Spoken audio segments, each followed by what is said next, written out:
Have you ever wondered why birds fly in a specific formation? How, despite only being able to see the members of the flock directly around them, they can coordinate into incredible shapes? This complex phenomenon of biological organization is called self-assembly.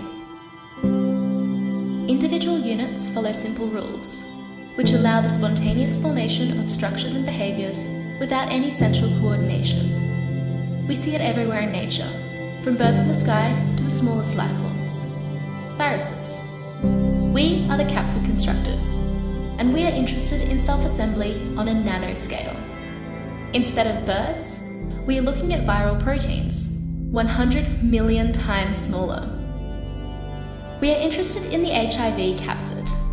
The capsid is the protein shield, which protects the genetic material of HIV. It is composed of thousands of proteins. These proteins organize into hexamers and pentamers, which then form an entire capsid. We are studying the HIV capsid because it is the perfect example of self-assembly. Our results and methods can be applied to many other systems, and in addition, HIV is an important area of medical research. Understanding how the capsid works could improve targeted drug technology. We have designed a method for reconstructing the HIV capsid because we believe the best way to understand something is to build it yourself. Step 1. Produce protein. In order to assemble the capsid, we need to make lots and lots of different proteins. We produced many mutants, each with specific properties, in order to test certain aspects of capsid formation and better understand its assembly. Step 2. Build a DNA origami scaffold. We need to localize the proteins so that they can bind together more easily. We use the novel technique of DNA origami to help assemble our capsid proteins.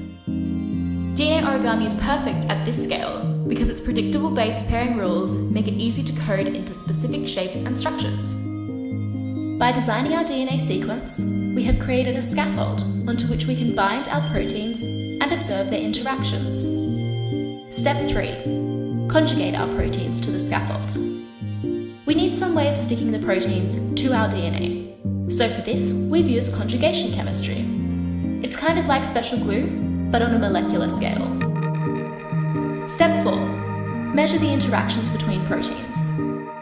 In order to determine whether our capsid assembles and the rate at which it does so, we have extracted the kinetics of our protein binding events.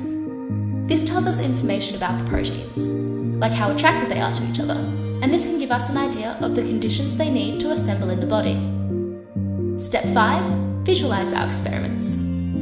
To prove that our origami structures form, and to show that our proteins bind to it, we used visualization techniques such as TEM and TERF. Step 6. Create a mathematical model. This puts to the test whether our understanding of protein binding successfully leads to the formation of complex capsid structures. These models can be used by other scientists to help characterize their assembly systems as well. In designing these steps, we have created a useful methodology for use in targeted drug research. In addition, when we follow these instructions, we can sit back and watch our structure self-assemble, just like it does in nature.